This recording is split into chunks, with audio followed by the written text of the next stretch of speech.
Hello, I'm continuing my reviews on the Star Trek movies, and this is going to be my final Star Trek review because this movie, at least right now, is the final Star Trek movie, and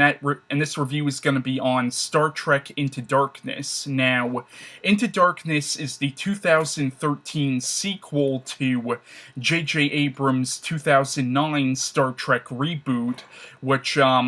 was set in the alternate timeline of the Star Trek universe. Now, this movie came out in May of this year, and I saw it when it came out, but unfortunately, I haven't seen the movie since it came out, and unfortunately,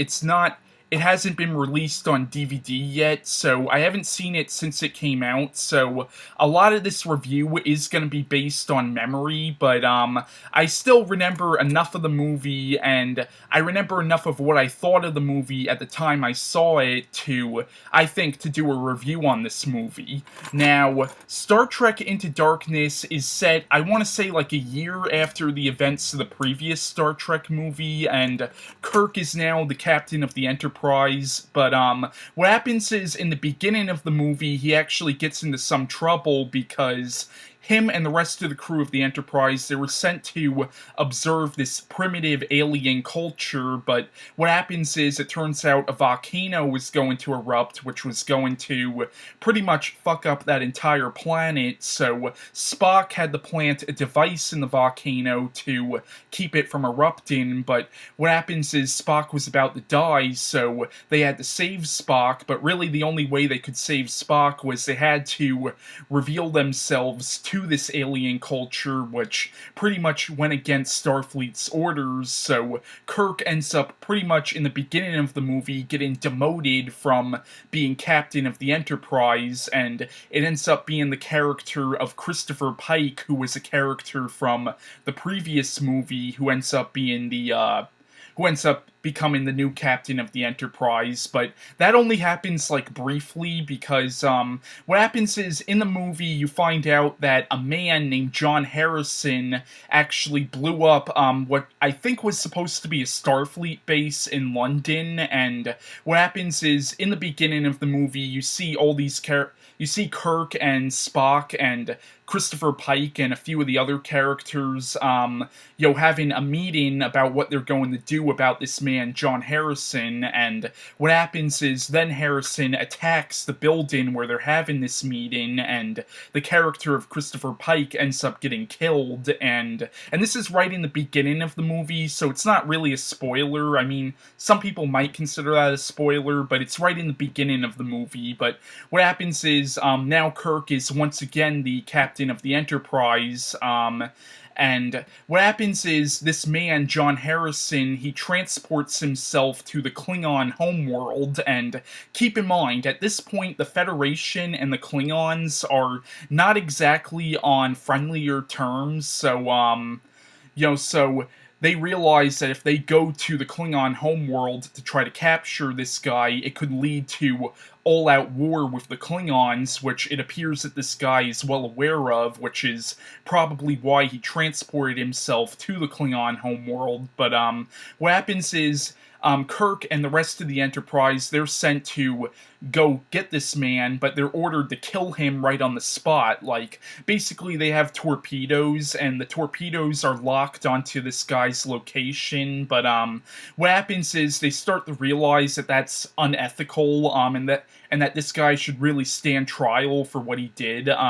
So what happens is they end up trying to capture him alive, and he ends up surrendering himself to them, and this is a minor spoiler, but I think enough people know already what the little twist in this movie is.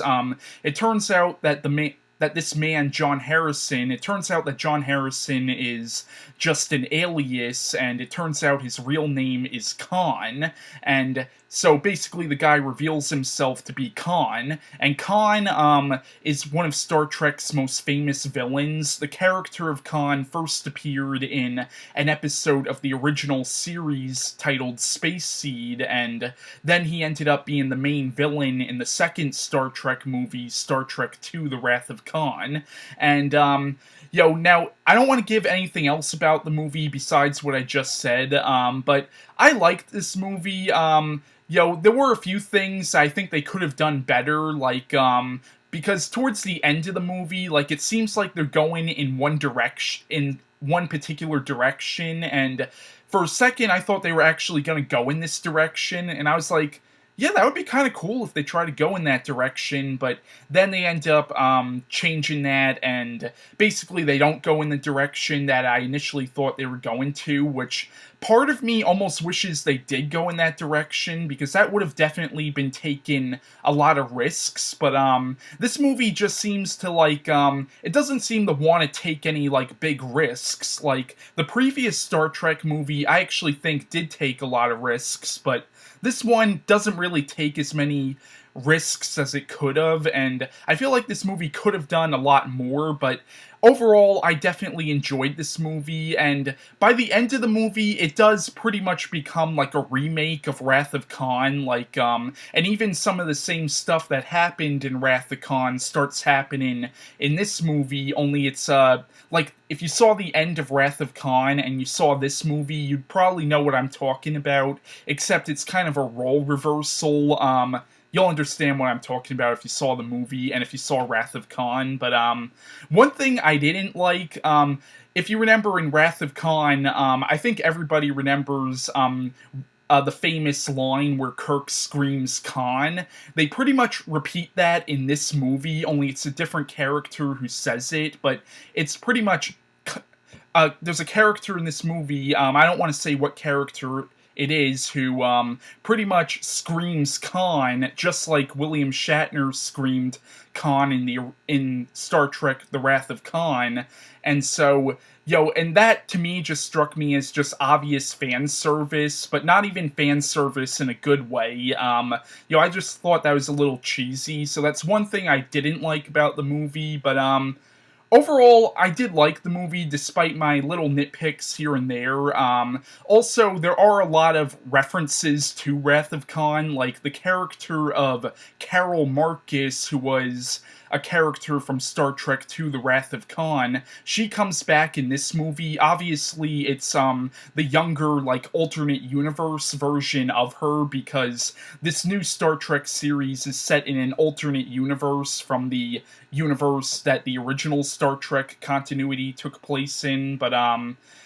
but they bring that character back, and also Spock from the original continuity does come back in this movie, and the Spock from the timeline that this movie takes place in talks to him and asks him about Khan, and the Spock from the original continuity does mention how Khan was probably